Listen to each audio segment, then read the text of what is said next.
My name is Vernon Jackson, 68 years old, and until recently, I lived in a beautiful custom-built home in Westlake, California that I designed myself. My daughter Amanda, 42, and her husband Derek once visited every Sunday for dinner. Things change though. People change. I never expected to overhear my own daughter planning to ship me off to a nursing home so they could sell my house for $5 million. What they never anticipated was that I would hear everything and make my own plans first. Let me know where you are watching from in the comments. Hit subscribe if you value family loyalty, and stick around to see what happens when greed meets justice. I grew up in a blue-collar neighborhood in San Diego, the son of a plumber and a school secretary. We never had much, but my parents instilled in me the value of hard work and integrity. After high school, I started as a basic construction worker, learning the business from the foundation up.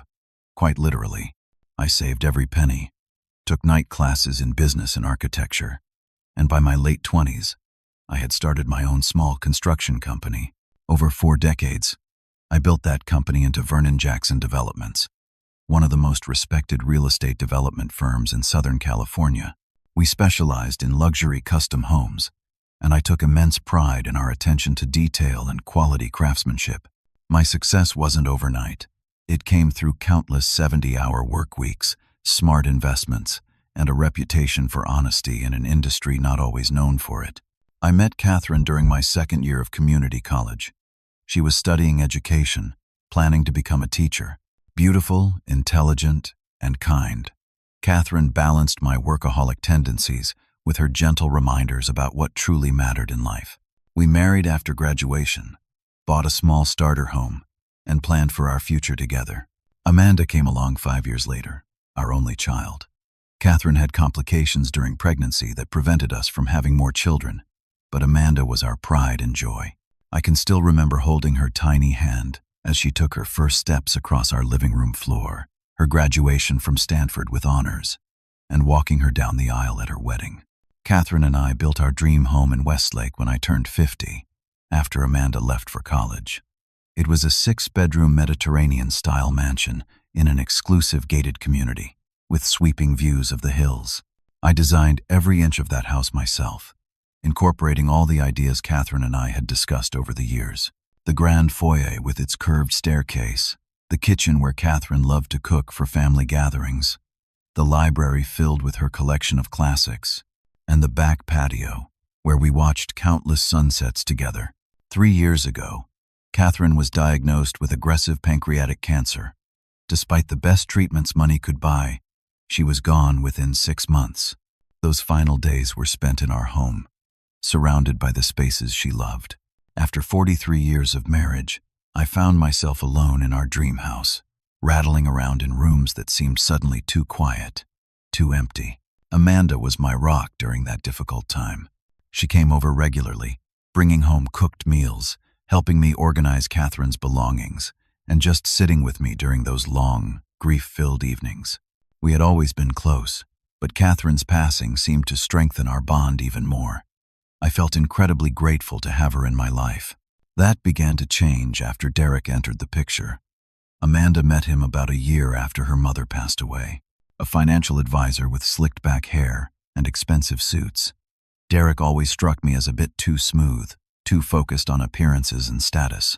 But Amanda fell hard for him, and I was happy to see her finding joy again. They married after a whirlwind 6-month courtship. Almost immediately, I noticed a shift in our relationship. Our weekly dinners became monthly, then sporadic. Amanda started canceling plans last minute, always with some excuse about Derek's work commitments or social obligations. When they did visit, Derek would walk through my home making comments about the property values in the neighborhood or asking pointed questions about my estate planning. At 68, I admit I had slowed down somewhat. Arthritis in my knees made the stairs more challenging, and my doctor had put me on medication for high blood pressure. But I was far from infirm. I still swam laps in my pool every morning, handled my own finances, and even consulted occasionally on special development projects when former colleagues called. Still, Amanda and Derek began a campaign of subtle suggestions. The house was too much work for one person. The stairs were becoming dangerous. Had I considered downsizing to something more manageable? Perhaps a nice retirement community where I would have people around me. I initially took their concerns at face value. After all, they were partly right. Maintaining a 6,000 square foot home did require effort. But I loved my house. Every corner held memories of Catherine. The garden I still tended had been planted by her hands. The thought of leaving felt like losing her all over again. My grandchildren, Jackson and Lily, were the bright spots in my life. At 17 and 15, they were busy with their own activities, but they still enjoyed visiting their grandfather. Jackson would spend hours with me in my workshop, learning woodworking skills. Lily would curl up in the window seat of the library, reading from the same books her grandmother had loved. But even their visits became less frequent. Amanda always had an excuse. They were too busy with extracurricular activities. They had too much homework. Derek wanted them focused on college preparation activities that would look good on applications. I began noticing other concerning patterns. Derek would casually mention the wasted space in my home during conversations. 6 bedrooms for one person does seem excessive, he would say with a laugh that never quite reached his eyes. Amanda would sigh dramatically when looking at family photos, saying how much her mother would have wanted me to be properly taken care of in my golden years. Their visits grew shorter, their calls less frequent. When they did call, the conversation inevitably turned to my health or the house maintenance. Had I considered updating my will since Catherine passed? Was I sure I could manage the property taxes? Did I realize how much the house would be worth if I sold now while the market was hot? Something felt off, but I dismissed my concerns. These were natural conversations to have with aging parents, I told myself. Amanda was simply concerned about my well-being. After all, she was my daughter, my only child, the little girl I had taught to ride a bike, the teenager whose heart I had mended after her first breakup, the woman I had proudly watched build her own life. Surely her intentions could only be good. How wrong I was. It was a Thursday evening in April, when everything changed. I had settled into my routine since Catherine passed away, eating dinner at precisely 6:30 while watching the evening news, then spending an hour or two in my study reviewing investments or reading. Amanda called around 7, as she occasionally did. The conversation followed the usual pattern. She asked about my day, though she barely listened to my responses. She mentioned that Jackson had been accepted to a prestigious summer program and that Lily had made the honor roll again. Then she brought up the house. "Have you noticed that leak in the guest bathroom upstairs?" she asked. "I should send Derek over to take a look at it this weekend." There was no leak that I knew of, but before I could say as much, she continued, "The property taxes must be astronomical, Dad, and the gardening service alone has to cost a fortune. I worry about you managing all this on your own." I assured her I was fine, that my finances were in order, and that the house was in good condition. She made a non-committal sound, then abruptly said she needed to go because Derek was calling her from the other room. We said our goodbyes, and I heard what I thought was the click of her hanging up. I was about to turn back to my book when I heard her voice again, distant now as if she had put the phone down without ending the call. "Did you talk to him?" It was Derek's voice, tense and impatient. "Yes," Amanda replied, her tone completely different from the one she had used with me. "He is still being stubborn about the house." "We are running out of time," Derek snapped. "He has to go to a nursing home. We cannot wait forever." My heart nearly stopped. I sat completely still, the phone pressed to my ear, barely breathing. "I know," Amanda sighed. "We need to be more aggressive. The market is perfect right now. We could get at least $5 million for that property, maybe more. James at work said his parents moved into Sunset Valley last year, and they are very happy there. Sunset Valley was a local nursing home. Not a terrible place, but certainly not where I had any intention of spending my remaining years. We need to get power of attorney," Derek said. "He is getting more forgetful. Did you notice he was wearing mismatched socks when we visited last Sunday?" I looked down at my perfectly matched socks with disbelief. I had never worn mismatched socks in my life. "I can start suggesting it to Dr. Miller at his next appointment," Amanda replied. "If we can get a doctor to document some cognitive decline, we can move forward legally." Dr. Miller had been my physician for over 20 years. The thought of Amanda trying to manipulate him made my blood run cold. "And the Japan trip is booked?" Derek asked, his tone lightening. "Yes, first class all the way. 2 weeks at that ryokan you wanted, plus 5-star hotels in Tokyo and Kyoto. Perfect. As soon as we get control of the house, we can put it on the market. Jeffries says he already has potential buyers who would snap it up immediately. Then Japan to celebrate, and when we come back, your dad will be settled in his new place, and we can start looking at our own upgrade. That neighborhood in Newport Beach has some amazing properties." My hands began to shake so badly I nearly dropped the phone. My own daughter was plotting to declare me incompetent, sell my home out from under me, and use the proceeds to fund their luxury lifestyle. "I should not have to deal with an elderly parent at my age," Amanda said with an edge of resentment that cut through me like a knife. "Most of my friends' parents have already passed, or are in facilities where they are properly cared for. Just keep playing the concerned daughter for a little while longer," Derek replied. "Once we have control of the assets, it will all be worth it." The conversation continued, but I could barely process it through the ringing in my ears. They discussed my investment portfolio as if it was already theirs. They talked about selling Catherine's jewelry collection, which I had been saving for Lily when she turned 18. They even laughed about how I would probably never notice the missing items they had already taken from the house during their visits, small, valuable pieces that Derek had been quietly selling. I sat motionless in my chair for what seemed like hours, listening until they finally hung up. The house was silent except for the pounding of my heart. I felt physically ill, a cold sweat breaking out across my forehead. That night, I did not sleep. I paced the floors of my home, running my hand along the walnut banister Catherine had selected, looking out from the window of our bedroom at the garden lights illuminating the pathways. This was my home, our home, the culmination of a lifetime of hard work and love. The pain was nearly unbearable. I had given Amanda everything I could throughout her life, the best education, support for every dream and ambition, unconditional love through every mistake and triumph. When Catherine died, I had updated my will to leave everything to Amanda and her children. I had assumed she knew that she understood she would inherit all I had built, but it wasn't enough for her and Derek. They didn't want to wait. They wanted it now, and they were willing to rob me of my dignity, my independence, and my home to get it. I thought of all the sacrifices Catherine and I had made for Amanda, the vacations we never took so we could pay for her semester abroad, the retirement we delayed to help with her down payment on her first house, the countless hours I spent coaching her soccer teams, helping with science projects, driving her to dance classes. Had none of that mattered? Had it all been forgotten so easily? As the sun rose, I made a decision. I would not confront them immediately. That would only give them time to create a different plan, one I might not overhear. No, I would listen, observe, and prepare. Most importantly, I would not become a victim. I was still Vernon Jackson, the man who had built something from nothing, the man who had faced setbacks and challenges throughout his career and overcome them through intelligence and determination. I might be older now, but I was far from helpless.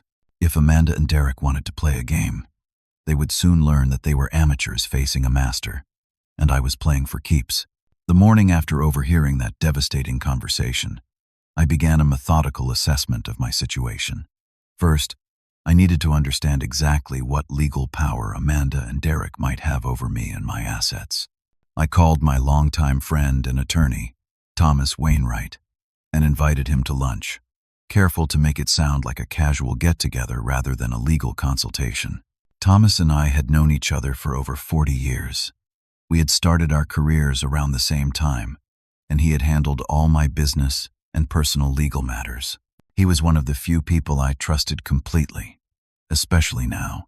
We met at our usual steakhouse, and after some small talk about his grandchildren and golf game, I carefully brought up the topic of my estate planning. "Say, Thomas," I mentioned casually, "has anyone from my family been in touch with you recently about my affairs?" The slight hesitation before he answered told me everything. Thomas put down his fork and looked at me seriously.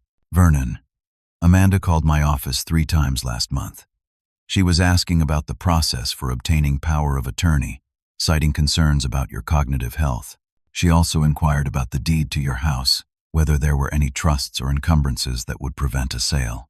My stomach twisted, but I kept my expression neutral. And what did you tell her? That I could not discuss your affairs with her without your express permission. She was quite persistent, even suggested having a family meeting with you present. I told her any such meeting would need to be initiated by you, not her. I nodded, relief mixing with the sick feeling of betrayal.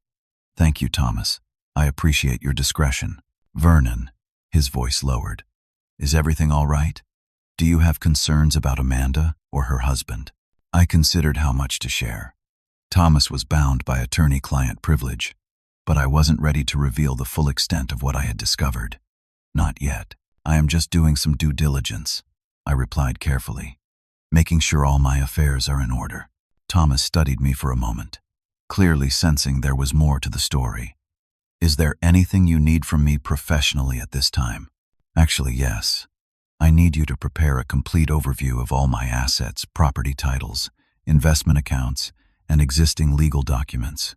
And I need to know if anyone has been making inquiries beyond Amanda. By the time lunch ended, I had a clearer picture of my legal standing. The house was fully mine, with no encumbrances.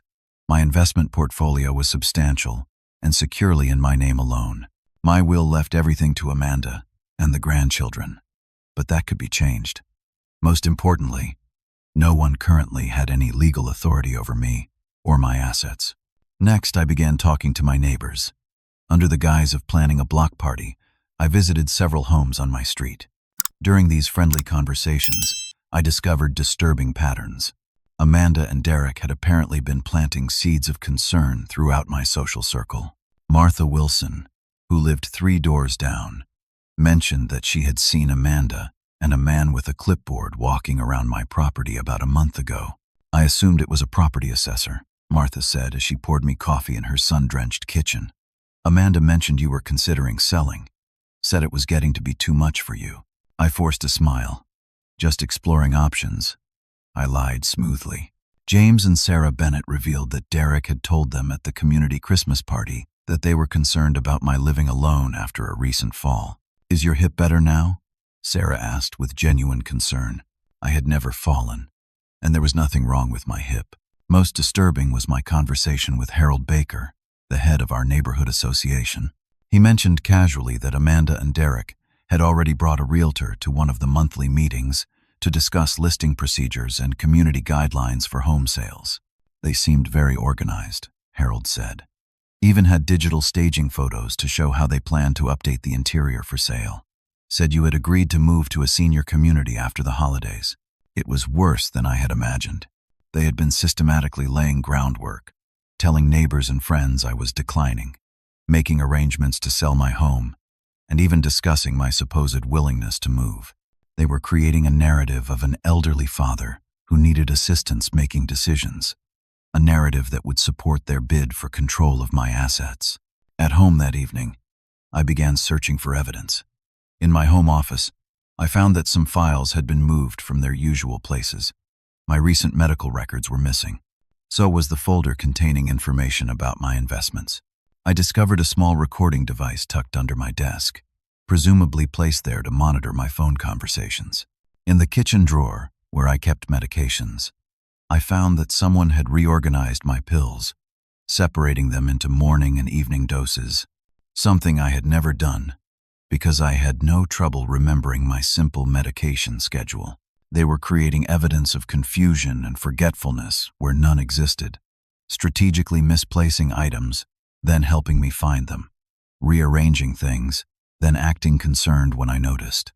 It was a calculated campaign to undermine my confidence and create a paper trail of cognitive decline. I decided to begin recording conversations myself. I purchased several small digital recorders and placed them around my home, particularly in areas where Amanda and Derek tended to talk when they visited. I also installed a call recording app on my phone. The next time they came for dinner, I was prepared. I acted slightly more forgetful than usual, dropping a spoon and forgetting Derek's coffee preference. I noticed the triumphant glances they exchanged, thinking their plan was working. After they left, I reviewed the recordings.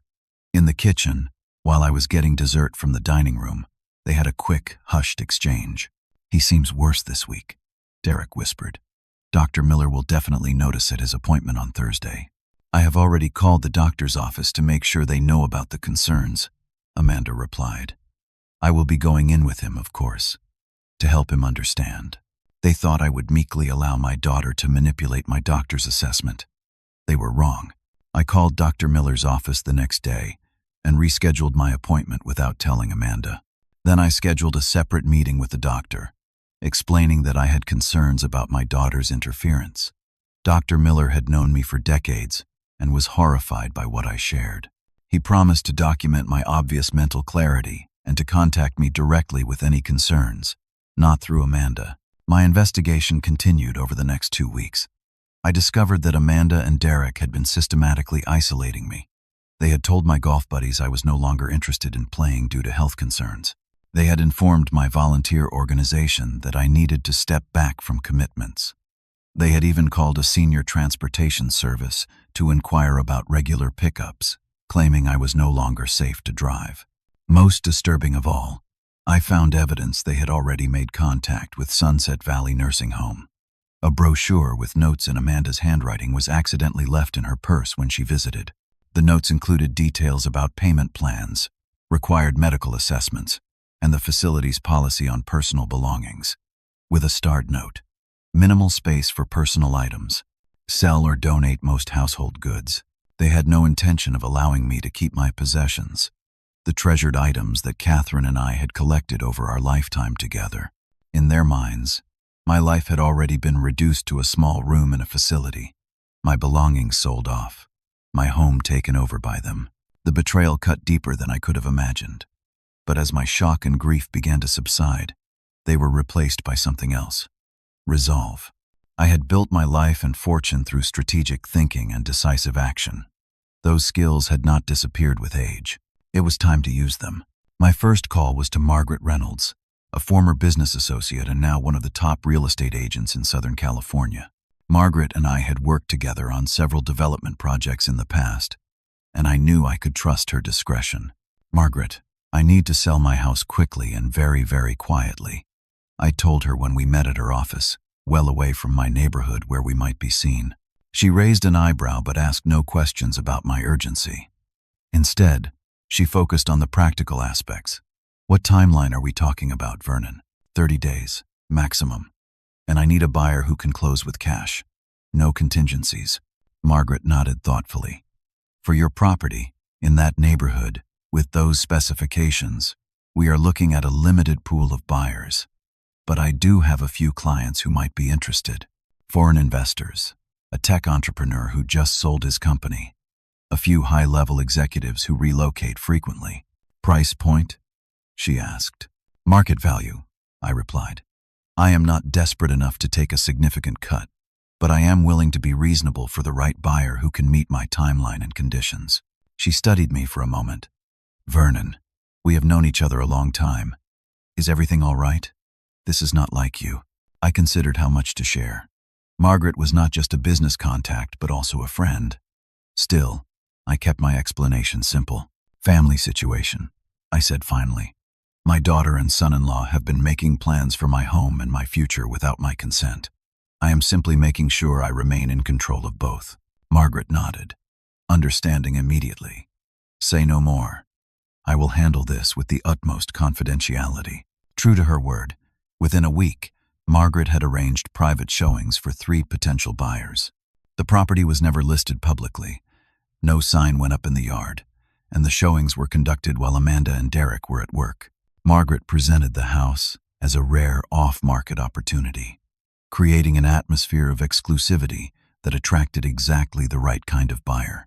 Meanwhile, I continued documenting Amanda and Derek's actions and statements.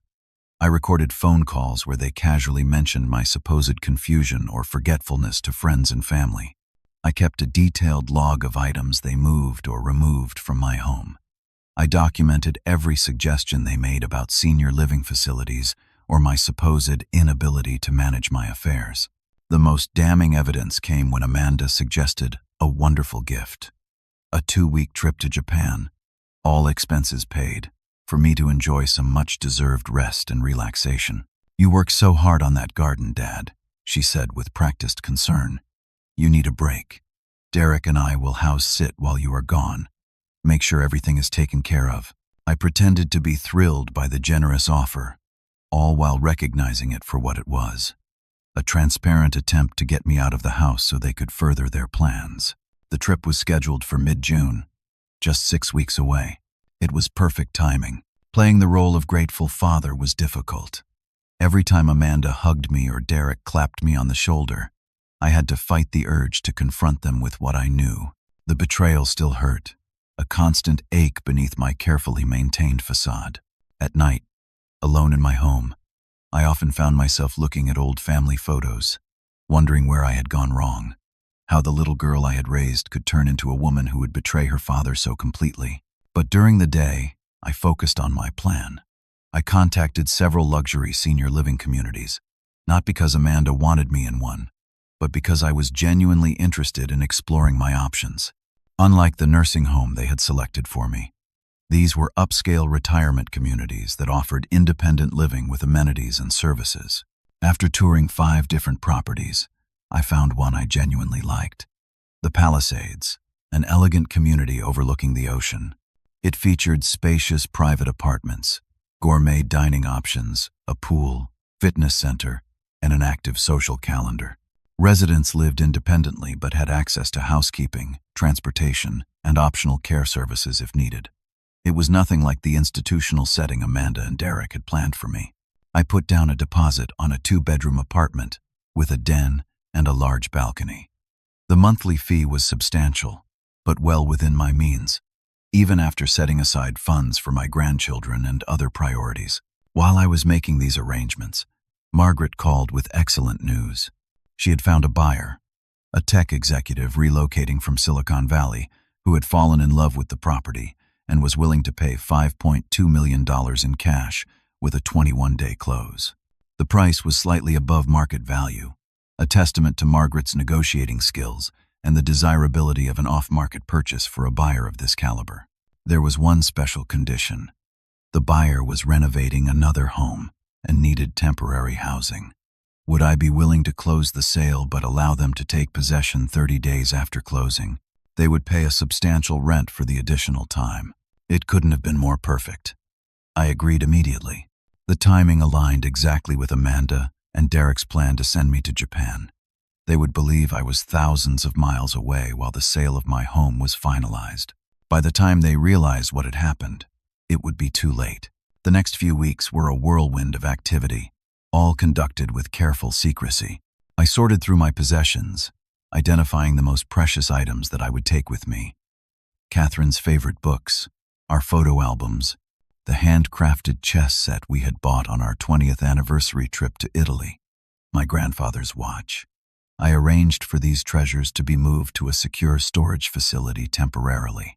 I established new trusts for my grandchildren's education, making sure the money would be controlled by a trustee until they reached appropriate ages. I updated my will, removing Amanda as primary beneficiary but ensuring Jackson and Lily would be provided for. I transferred a significant portion of my assets into conservative investments that would provide me with additional income beyond my pension and Social Security. Throughout this process, I experienced moments of profound grief. This was not how I had envisioned my later years. I had always assumed I would live in our home until I was physically unable to do so, then perhaps have Amanda and her family move in with me. I had imagined holiday gatherings continuing in the same rooms where we had created so many memories, my grandchildren eventually bringing their own children to visit. Catherine would have been heartbroken to see what had happened to our family. There were nights when I sat in her garden, beneath the trellis of climbing roses she had planted, and spoke to her as if she could hear me, explaining what I was doing and why, seeking her approval for actions that felt both necessary and tragic. The hardest part was accepting that I would never again truly trust my daughter. Even if some form of reconciliation was possible in the future, something fundamental had been broken. The unconditional love of a parent for a child remained, but the trust, the assumption of good intentions, the belief in her character. Those had been shattered beyond complete repair. Yet as the pieces of my plan fell into place, I began to feel something unexpected: liberation. For decades, my identity had been tied to my role as provider and protector for my family. I had defined myself by my responsibilities to others. Now, for the first time, I was making decisions solely for myself, choosing my own path forward. This was not about revenge, though I cannot deny a certain satisfaction in the knowledge that Amanda and Derek would soon face the consequences of their actions. Rather, it was about reclaiming my dignity, my autonomy, and my future. I would not allow myself to be diminished, controlled, or discarded. As the closing date for the house approached, I finalized my preparations. I signed the sale documents in Thomas's office, with Margaret present. The proceeds were transferred directly to accounts that Amanda and Derek had no knowledge of. I completed the paperwork for my new apartment at the Palisades, arranging for it to be furnished and ready before the Japan trip was scheduled to begin. I wrote a detailed letter to Amanda and Derek, explaining exactly what I had done and why. I laid out the evidence of their betrayal, including transcripts of their conversations and documentation of their actions. I expressed my profound disappointment but stopped short of permanently severing our relationship. The door would remain slightly open, if only for the sake of my grandchildren. I also prepared a separate letter for Jackson and Lily, assuring them of my continued love and explaining that the changes in my relationship with their parents would never affect how I felt about them. I included information about the trusts I had established for them and my new contact information. Finally, I wrote instructions for the new owners of the house, explaining the unusual circumstances and asking for their discretion in handling the situation when Amanda and Derek returned from their trip to discover the truth. They were understanding and even somewhat amused by the situation, promising to follow my guidance. Every detail was in place. The sale would close 3 days before Amanda and Derek departed for Japan. I would move into my new apartment the day before their trip, bringing with me only what I needed immediately. The new owners would take legal possession but agreed not to physically move in until after Amanda and Derek returned and found my letter. It was not the ending I would have chosen for my family story. But sometimes, the only way forward is to close one chapter definitively before beginning the next. The weeks leading up to the Japan trip were an exercise in restraint. I continued to play the role of grateful, slightly confused father, expressing excitement about the vacation Amanda and Derek had so generously planned for me. I needed my travel documents. Amanda reminded me during Sunday dinner, 2 weeks before the scheduled departure. "I will keep your passport and tickets safe until we drive you to the airport." I smiled and thanked her, noting how she and Derek exchanged glances. They had no intention of taking me to any airport, of course. The so-called trip was merely a cover for whatever they had planned while I was supposedly away. Behind the scenes, everything was proceeding perfectly. The house sale closed exactly as planned, with the funds securely transferred to my accounts. The new owners, the Chen family, were a lovely couple with 2 teenage children. They understood the unusual arrangement and agreed to delay taking physical possession until after Amanda and Derek's return from their own trip. In the meantime, they were completing the purchase of new furniture and making design plans for minor renovations they would implement later. During this period, I also began removing my most treasured possessions from the house, always when I knew Amanda and Derek would be at work or otherwise occupied. Catherine's jewelry was relocated to a safe deposit box. Family photo albums, important documents, and irreplaceable mementos were carefully packed and moved to either storage or my new apartment. I was meticulous about not disrupting the appearance of the house. Nothing obvious was missing. I knew Amanda and Derek would be staying there during my supposed trip to Japan, and I didn't want them to realize anything was different until the proper moment. My new apartment at the Palisades was everything I had hoped for, spacious and filled with natural light. It featured a large balcony overlooking the ocean, perfect for morning coffee or evening cocktails. The community itself offered amenities that surpassed anything available at the nursing home Amanda and Derek had selected for me. A concierge, fine dining restaurant, swimming pool, library, game room, and fitness center were all just steps from my door. I arranged to have the apartment fully furnished before my arrival. While it couldn't replicate the home Catherine and I had built together, it was comfortable, elegant, and most importantly, chosen by me. On the walls, I hung a selection of our favorite artwork. On the bookshelves, I placed the books we had loved most. It was a new beginning, but one that honored our shared past. 3 days before Amanda and Derek were set to depart for Japan, I told them I had decided to visit my old college roommate in San Diego for a few days before my big trip. Just to get in the travel spirit, I explained with a smile. I will be back the morning you leave, so you can take me straight to the airport. They readily agreed, clearly pleased to have the house to themselves earlier than expected. It gave them time to search through my belongings without concern about being caught, I imagined. I left that afternoon, taking 2 suitcases that contained everything I would immediately need for my new life. As I backed out of the driveway, I allowed myself one long last look at the home Catherine and I had loved. The Spanish tile roof, the bougainvillea climbing the front archway, the leaded glass windows of the library where she had spent so many happy hours reading. A chapter of my life was ending. I felt both profound sadness and surprising resolution. Rather than driving to San Diego, I went directly to the Palisades. The staff welcomed me warmly, helping with my bags and giving me a tour of the facilities. That first night in my new apartment was surreal. The space was beautiful but unfamiliar. The ocean view was stunning, but not the garden view I had known for so many years. I slept fitfully, wondering if I had made the right decision, if there might have been another way to resolve the situation with Amanda and Derek. By morning, my doubts had receded. I reminded myself of all I had discovered, the systematic campaign they had mounted to take control of my life and assets. I reviewed the evidence I had collected, the recordings of their conversations, their plans to sell my possessions, and confine me to a nursing home room. No, there had been no other acceptable option. I spent the next 2 days settling into my new home and establishing routines. I met several neighbors, found the best spots in the library, and discovered a group of residents who gathered each morning for coffee on the main terrace.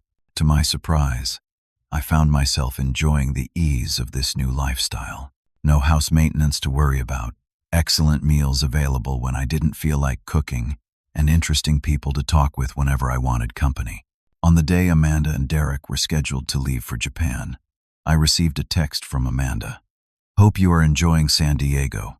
We are all packed for Japan and will be thinking of you during your trip. The house will be well taken care of, so don't worry about anything." I smiled at the irony and responded simply, "Have a wonderful time. Enjoy every moment." Over the next few days, I was careful to maintain the illusion. I sent occasional texts that could have come from Japan, commenting on the beautiful gardens and delicious food. Amanda responded with updates about their own Japanese adventure, never suspecting that I was less than 20 miles away from what had been my home. I had arranged with Thomas to have my letter delivered to the house on the day before Amanda and Derek were scheduled to return. The new owners, the Chens, were fully informed of the plan. They would not be present when Amanda and Derek arrived, but their letter would be there alongside mine, explaining the change in ownership and requesting that Amanda and Derek remove any personal belongings they had left in the house within 48 hours. Everything was in place. Now all I had to do was wait. The day of their return, I found myself unusually anxious. I checked my phone constantly, knowing it was only a matter of time before I received a call or text. I had asked Thomas to be available that day, in case legal intervention was needed, though we both hoped it wouldn't come to that. I imagined the scene. Amanda and Derek arriving home, tired from their long flight but satisfied with their vacation, and eager to continue implementing their plans for my house and my future.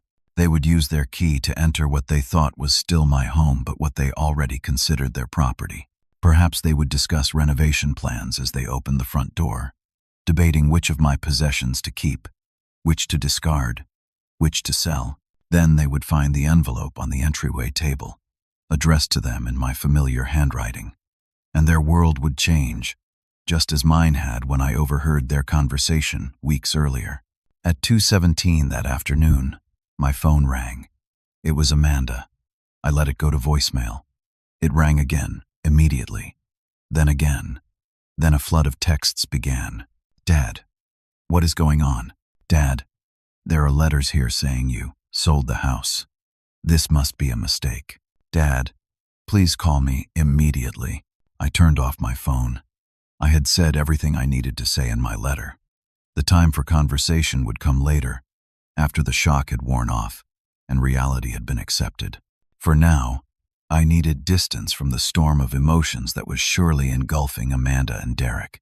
Instead, I went down to the community terrace and joined a group of residents for afternoon tea. We talked about an upcoming concert, the new menu in the dining room, and a book several of us had recently read. Normal conversation among adults who respected one another. It felt surprisingly good. Later that evening, I turned my phone back on to find 37 missed calls and over 50 text messages. Most were from Amanda, growing increasingly frantic and then angry. A few were from Derek, thinly veiling threats of legal action. There were even several from Jackson and Lily, clearly confused about what was happening. To my grandchildren, I sent gentle responses, explaining that I had moved to a new home and would explain everything to them soon. To Amanda and Derek, I sent a single message. I have received your calls and texts. I am safe and well in my new home. Everything stated in my letter is accurate. The house has been legally sold. Please respect the new owner's property and remove any belongings you left there within the time frame they requested. I will contact you when I am ready to talk further. Then I turned off my phone again and went to bed. For the first time in months, I slept soundly, free from the weight of deception, both theirs and my own. After 3 days of silence, I agreed to meet Amanda at a neutral location, a coffee shop halfway between my new apartment and her home. I deliberately did not invite Derek, though I knew he would likely come anyway. This conversation needed to be primarily between my daughter and myself. I arrived early, selecting a table in the corner that would allow for some privacy while still being in a public setting. I had brought copies of some of the evidence I had collected, though I hoped we could have a conversation based on honesty rather than proof. Amanda arrived 10 minutes late, Derek at her side as I had expected. Her eyes were red and swollen from crying, her normally perfect appearance disheveled. Derek looked angry, his jaw tight, his movements stiff as he pulled out a chair. I ordered for us before they could speak. 3 coffees, black for myself, latte with almond milk for Amanda, Americano for Derek. A small gesture to show I still remembered their preferences, still cared despite everything. How could you do this? Amanda finally said, her voice breaking. You sold our family home without even talking to us. I set my cup down carefully. Your exact words to Derek were, and I quote, he has to go to a nursing home. We cannot wait forever. Then you discussed selling the house for $5 million and using the money to fund your Japan trip and a new house in Newport Beach. Her face paled. I saw her shooting a panicked glance at Derek. You bugged our house? Derek demanded, his voice rising enough that several nearby patrons looked over. I shook my head. You called me that Thursday evening in April. After we said goodbye, you failed to hang up properly. I heard your entire conversation about your plans for me and my home. That is ridiculous, Derek scoffed, though I could see uncertainty in his eyes. You misunderstood a partial conversation. We were talking about options for your future care, out of concern for your well-being. I reached into my jacket pocket and pulled out my phone. Without a word, I pressed play on the recording I had made. Their voices filled the small space between us, crystal clear as they discussed putting me in Sunset Valley, selling the house, and their excitement about how they would spend the proceeds. I watched their faces as they listened. Amanda's crumpled in shame, tears streaming down her cheeks. Derek's hardened into a mask of defiance. This is illegal, Derek hissed when I stopped the recording. You cannot record people without their consent. Actually, Thomas assures me this falls under legal exceptions since it was accidental on your part, and I was a party to the initial call, I replied calmly. But that is just one piece of evidence. I have documented your systematic campaign to isolate me, create false impressions of cognitive decline, and manipulate my medical care. I laid out several pages of notes detailing their actions over the previous months. You told the Wilsons I was selling the house. You told the Bennetts I had fallen and injured my hip. You brought a realtor to the neighborhood association meeting and showed staged photos of my home. You planted a recording device in my office. You contacted Thomas about power of attorney. You left brochures for Sunset Valley in my house with notes about selling my possessions. With each item, Amanda seemed to shrink further into herself, while Derek's face grew redder. You went through my purse? Amanda whispered when I mentioned the nursing home brochure. You went through my entire life, I countered, my voice firm but not unkind. You were planning to sell my home, dispose of my possessions, and place me in a facility against my will. What would you have done if I had refused to go? The silence that followed was answer enough. So, instead of talking to us about your concerns, you secretly sold the house and disappeared, Derek finally said, trying to regain control of the conversation. Do you have any idea of the legal issues here? That house was Amanda's inheritance. It was my home, I corrected him. Paid for with money I earned, designed by me, built for Catherine and me to enjoy in our retirement. It was never Amanda's property until such time as I chose to give it to her, or until my death, neither of which has occurred. Dad, Amanda's voice was pleading now. We were just trying to help. You were struggling with that big house all alone. We worried about you. I looked at my daughter, searching for any sign that she genuinely believed what she was saying. All I saw was desperation and fear. Amanda, you discussed how much you resented dealing with an elderly parent at your age. You talked about the relief you would feel once I was installed in a facility and you could move on with your lives. You and Derek planned to use the proceeds from my house to upgrade to Newport Beach and take luxury vacations. Her eyes dropped. She could not hold my gaze. I have established trusts for Jackson and Lily's education and future needs, I continued. They will have what they need to attend any college they choose and start their adult lives without financial burden. Beyond that, you should make your own financial plans. There will be no further inheritance. Derek stood abruptly, his chair scraping loudly against the floor. This is elder abuse, he said loudly. You are clearly not in your right mind. We will contest this entire situation. You cannot just disinherit your only child because of some paranoid misunderstanding. Several people were openly watching us now. I remained seated, my voice level. I have been evaluated by 3 separate physicians, including a geriatric specialist and a neurologist, all of whom have documented my complete mental competence. Every legal document has been reviewed by multiple attorneys to ensure it is unassailable. The house sale was legal, conducted at market value, with proper representation on all sides. Nothing has been hidden or done improperly. Derek remained standing, his hands balled into fists at his sides. Amanda tugged at his sleeve, trying to get him to sit down, clearly embarrassed by the scene he was creating. I stood then, gathering my papers. I have said what I came to say. Amanda, I am disappointed and heartbroken by your actions, but you are still my daughter, and I still love you. When you are ready to have an honest conversation about rebuilding trust, I will be open to that. Derek, I suggest you consult with an attorney of your own. They will confirm that my actions were legal and that pursuing this further would be futile and expensive. I placed a business card on the table. This is my new address and phone number.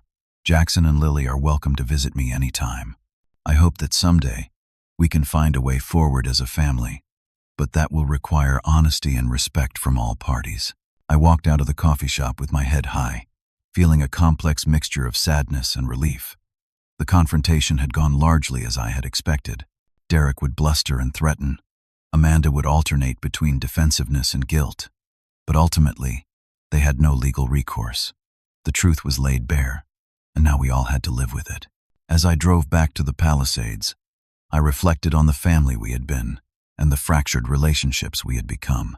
I wondered if Amanda would ever truly acknowledge what she had done, if she would eventually separate her own values and choices from Derek's influence, if we might someday rebuild some version of the father-daughter relationship I had once treasured. Only time would tell. For now, I had reclaimed my life, my dignity, and my future. It was enough. 6 months have passed since the confrontation at the coffee shop. My life at the Palisades has taken on comfortable rhythms and new joys I never anticipated. My apartment feels like home now. The ocean view a daily gift that never grows old. I swim each morning in the community pool, have lunch with new friends several times a week, and have even begun teaching a small woodworking class in the community workshop. The initial isolation I feared has not materialized. Instead, I have reconnected with old friends who had been kept away by Amanda and Derek's interference. My former business partners visit regularly. My college roommate, who I had genuinely planned to see before all this happened, now drives up from San Diego monthly for our standing golf game. Most precious of all, Jackson and Lily have remained a part of my life. After the dust settled, I reached out to them directly, explaining in age-appropriate terms what had happened. They were upset and confused initially, caught between loyalty to their parents and their love for me.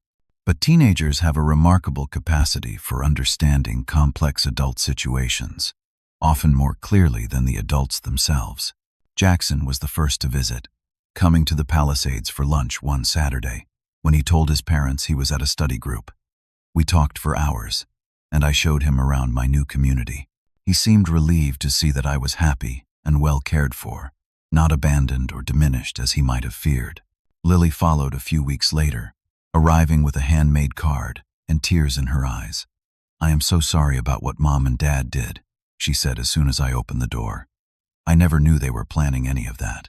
I hugged her tightly, assuring her that none of this was her burden to bear, that the complicated relationships between adults should never become the responsibility of their children. We spent the afternoon walking along the beach path, talking about her dreams of becoming a marine biologist, her first serious boyfriend, and yes, eventually, her confusion about the family situation. Both grandchildren now visit regularly, sometimes together, sometimes individually. Amanda knows and has reluctantly accepted these visits, though Derek continues to make disapproving comments. I treasure these times with Jackson and Lily more than ever, knowing that they choose to maintain our relationship despite the complexity and tension. As for Amanda, our path to reconciliation has been slower and more tentative. For the first 2 months after our confrontation, she did not contact me at all.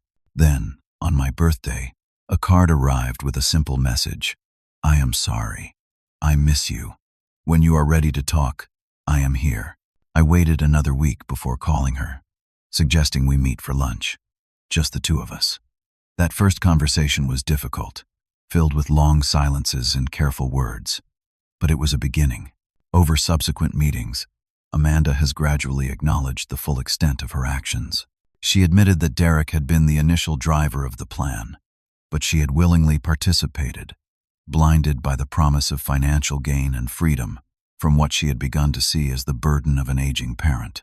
"I am not proud of who I became," she told me during our fourth lunch. "I do not recognize the person who could treat her father that way. I keep asking myself when and how I changed so much. I have been careful not to offer easy forgiveness. What was broken cannot be simply repaired with apologies and tears. Trust, once shattered, must be rebuilt slowly, through consistent actions and genuine change. I have established clear boundaries and expectations for our relationship moving forward. Amanda has, somewhat to my surprise, respected these. Derek and I maintain a cold civility on the rare occasions when our paths cross. He has never apologized or acknowledged wrongdoing. Amanda has confided that their marriage has been strained by these events, forcing her to question aspects of their relationship she had previously ignored. I do not wish them ill, but I cannot say I would be devastated if Amanda eventually chose a different path for herself. Financially, my decision has proven sound. The proceeds from the house sale, combined with my existing investments and retirement accounts, provide more than enough for my comfortable lifestyle and future needs. The trusts for Jackson and Lily ensure they will have educational opportunities and a start in life, regardless of their parents' situation. Perhaps most unexpected has been my friendship with Elizabeth Monroe, a fellow resident at the Palisades, a retired literature professor with a sharp wit and kind heart. Elizabeth and I bonded initially over our shared love of classic novels. Our friendship gradually deepened into something more, a tender companionship that brings warmth and joy to this chapter of my life. At 71 and 68, We are under no illusions about dramatic romances, but we enjoy each day together, grateful for the unexpected gift of connection. Looking back on all that has happened, I can now see that this painful betrayal ultimately led to positive changes I might never have made otherwise.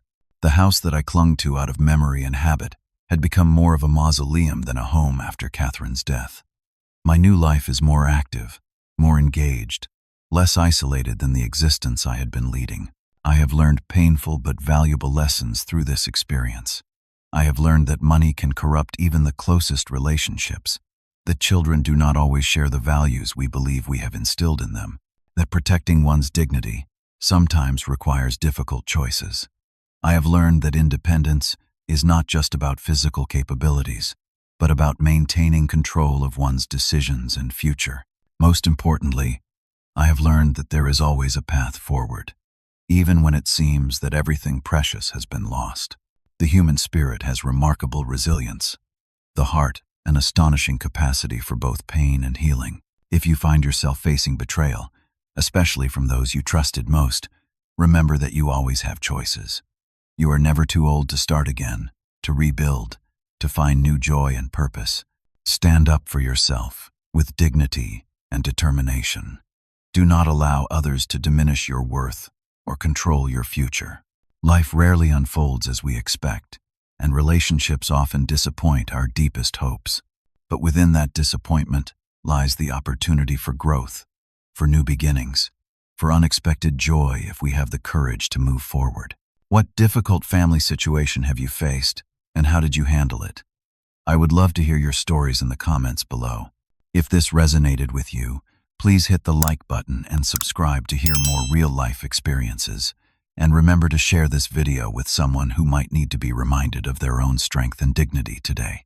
Thank you for listening to my story, and may you find peace and wisdom on your own journey.